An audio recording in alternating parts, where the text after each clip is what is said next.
Good morning guys, today we're gonna show you the brand new Focus ST, how it drives, how it behaves in stock, and of course how much power we can get out of the engine.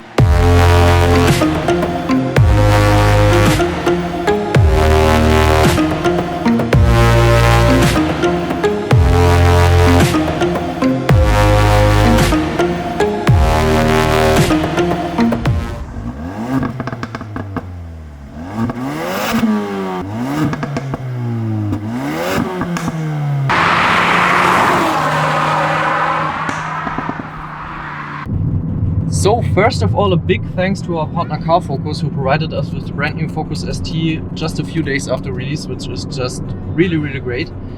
As probably most of you know, the new Focus ST is a brand new car, so it uses the 2.3 liter of the last Focus RS, which you really notice because it's a big, powerful, torquey engine, especially for in a four-cylinder range. Also, they integrated a limited slip differential and an anti-lag system. And some of you guys might think I already heard of this combination, and this is because it's basically exactly the same components which they installed in the i30N, which is my daily driver. So for me, it's pretty interesting to see how the two cars compare, because Ford at least took some definite inspiration from Hyundai here.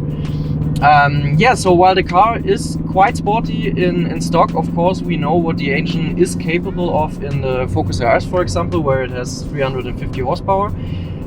Next up, we're going to show you how to install the RaceChip on this car. Also, of course, we're going to show you how it performed on the Dyno in stock and with RaceChip.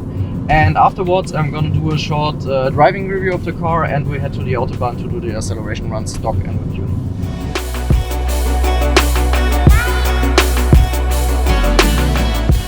First of all, we need to remove the engine cover.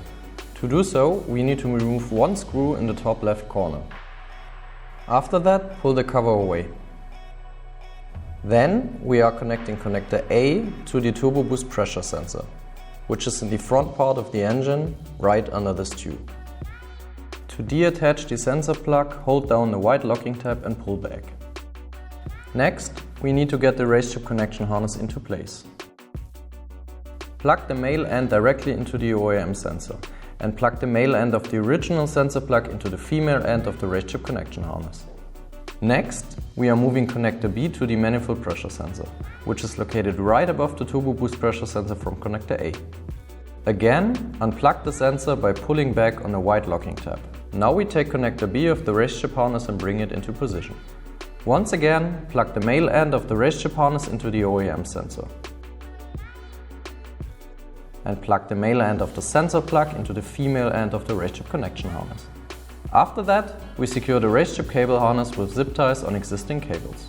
What's left is to install the RaceChip and mount it into the engine bay with the big zip ties.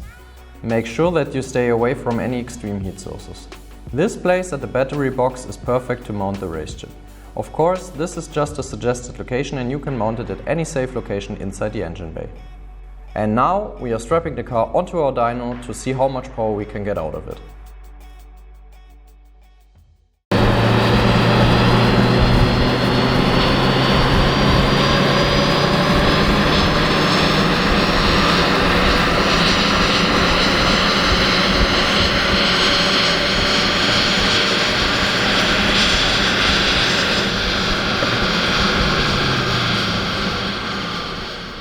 Stock, the car got 289 horsepower and 423 Nm of torque, which is a little bit more than the official figures claimed by Ford. The official figures are 280 horsepower and 400 Nm of torque. And with the RaceChip GTS Black, we managed to increase the performance up to 312 horsepower and 465 Nm of torque. The tuning curve looks very similar to the stock one, just a lot more horsepower and torque all over the RPM range. And now, let's see how it performs on the street.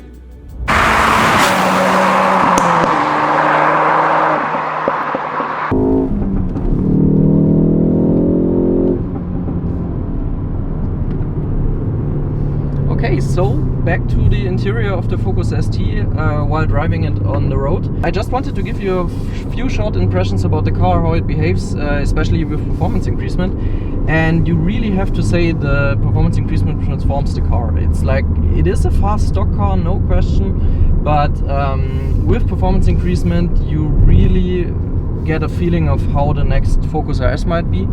Of course, we all know the Focus RS will have a lot more power still, but still you just notice that the 2.3 liter in the stock car is a little bit below what it can actually do. I mean, we all know this because it is available in higher power settings. So it really helps to increase the performance because it just feels, I would say, even more natural than the stock car does. Also, even though we haven't been to the Autobahn yet to do the acceleration runs, I'm pretty sure that it is faster than the i30N stock, as well as with performance increasement. This is because while the low rev torque in the Focus ST isn't as punchy as in the i30N, it actually manages to use the rev range better in the high revs. So you can actually use the gears until the limiter, and it actually gets faster, while in the i30N it makes more sense to shift a little bit earlier.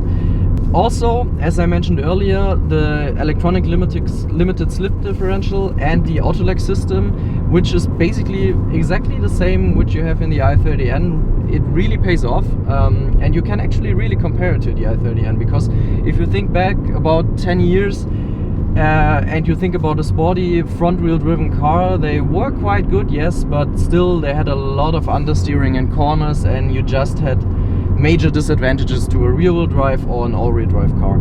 And today with this car or the i30N or similar competitors, you really don't have it. As long as the road is dry, it drives like a good all-wheel drive car, but you don't have the additional weight of an all-wheel drive system. So yeah, so all in all, Ford did a really good job with the new Focus ST. I'm really kind of in love with the car already, and now we're gonna head to the Autobahn to prove what I just stated, because I really think it is faster than the i30N, which is kind of its main competitor. So let's head there and see if I'm actually right or if I'm just talking bullshit.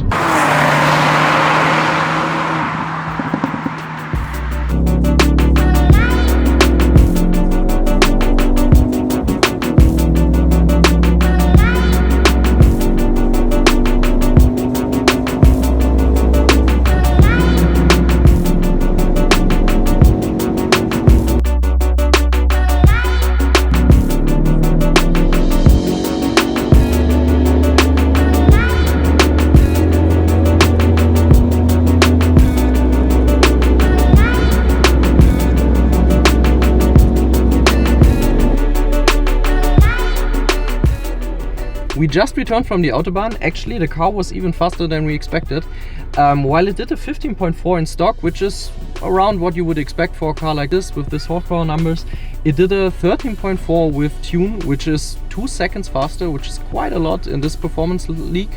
And also, as I suggested, it is actually faster than the i30N. It just uses its high rev range better than the i30N does, and hence it's faster on a straight line.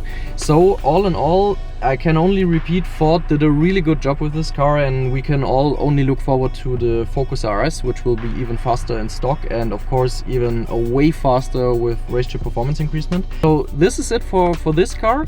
If you liked the video, as always, leave us a like, subscribe to our channel. If you have any questions about the car, just write us a comment. Except for that, see you in a few weeks.